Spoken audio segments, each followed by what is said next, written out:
भगवान शंकर के पूर्ण रूप काल भैरव। एक बार सुमेरु पर्वत पर बैठे हुए ब्रह्मा जी के पास जाकर देवताओं ने उनसे अविनाशी तत्व बताने का अनुरोध किया। शिवजी की माया से मोहित ब्रह्मा जी उस तत्व को न जानते हुए भी इस प्रकार कहने लगे, मैं ही इस संसार को उत्पन्न करने वाला स्वयंभू अजन्मा एकमात्र ईश्वर अनादि भक्ति ब्रह्मा घोर निरंजन आत्मा हूँ। मैं ही प्रवृत्ति और निवृत्ति का मूलाधार सर्वलीन पूर्ण ब्रह्मा हूँ। ब्रह्मा जी ऐसा की पर मुनि मंडली में विद्यमान विष्णु जी ने उन्हें समझाते हुए कहा कि मेरी आज्ञा से तो तुम सृष्टि के रचिया बने हो, मेरा अनादर करके तुम अपने प्रभुत्व की बात कैसे कर रहे हो। इस प्रकार ब्रह्मा और विष्णु अपना अपना प्रभुत्व स्थापित करने लगे और अपने पक्ष के समर्थन में शास्त्र वाक्य उद्धृत करने लगे। अंततः वेदों से पूछने का निर्णय हुआ तो स्वरूप धारण करके आए चारों वेदों ने क्रमशः अपना मत 6 इस प्रकार प्रकट किया। ऋग्वेद जिसके भीतर समस्त भूत निहित है तथा जिससे सब कुछ प्रवत्त होता है और जिसे परमात्मा कहा जाता है, वह एक रुद्र रूप ही है। यजुर्वेद जिसके द्वारा हम वेद भी प्रमाणित होते हैं तथा जो ईश्वर के संपूर्ण यज्ञों तथा योगों से भजन किया जाता है, सबका दृष्टा वह एक शिव ही है। सामवेद जो समस्त संसारी जनों को भरमाता है, जिसे योगी जन ढूंढते हैं और जिसकी भांति से सारा संसार प्रकाशित होता है, वे एक त्र्यंबक शिवजी ही है। अथर्ववेद जिसकी भक्ति से साक्षात्कार होता है और जो सब या सुख दुख अतीत अनादि ब्रह्म है, वे केवल एक शंकर जी ही है।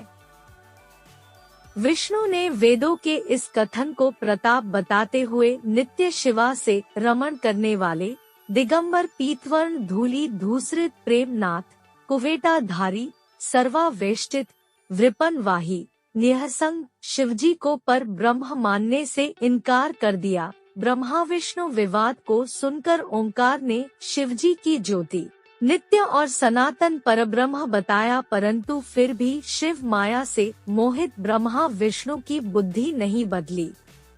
उस समय उन दोनों के मध्य आदि अंत रहित एक ऐसी विशाल ज्योति प्रकट हुई कि उससे ब्रह्मा का पंचम सिर जलने लगा। इतने में त्रिशूलधारी नीललोहित शिव वहां प्रकट हुए तो अज्ञानतावश ब्रह्मा उन्हें अपना पुत्र समझकर अपनी शरण में आने को कहने लगे। ब्रह्मा की संपूर्ण बातें सुनकर शिवजी अत्यंत क्रुद्ध हुए और उन्होंने तत्काल भैरव को प्रकट कर उससे ब्रह्मा पर शासन करने का आदेश दिया। आज्ञा का पालन करते हुए भैरव ने अपनी बाईं उंगली के नखाग्र से ब्रह्मा जी का पंचम सिर काट डाला। भयभीत ब्रह्मा शतरुद्री का पाठ करते हुए शिवजी के शरण हुए। ब्रह्मा और विष्णु दोनों को सत्य की प्रतीति हो गई और वे दोनों शिवजी की महिमा का गान करने लगे। यह देखकर शिवजी शांत हुए और उन दोनों को अभयदान दिया।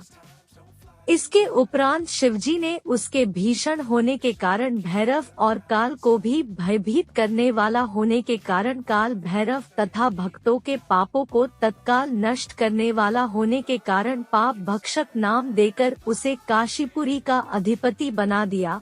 फिर कहा कि भैरव तुम इन ब्रह्मा विष्णु को मानते हुए ब्रह्मा के कपाल को धारण करके इसी के आश्रय से भिक्षावृत्ति करते हुए वाराणसी में चले जाओ। वहां उस नगरी के प्रभाव से तुम ब्रह्मा हत्या के पाप से मुक्त हो जाओगे।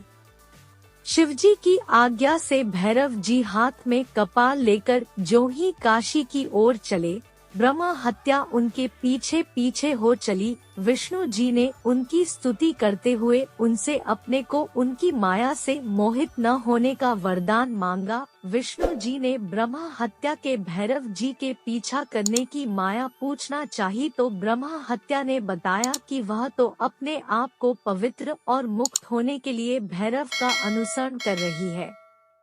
भैरव जी ज्यों ही काशी पहुँचे त्यों ही उनके हाथ से चिमटा और कपाल छूटकर पृथ्वी पर गिर गया और तब से उस स्थान का नाम कपालमोचन तीर्थ पड़ गया। इस तीर्थ में जाकर सविधि पिंडदान और देव पितृतर्पण करने से मनुष्य ब्रह्म हत्या के पाप से निवृत्त हो जाता है।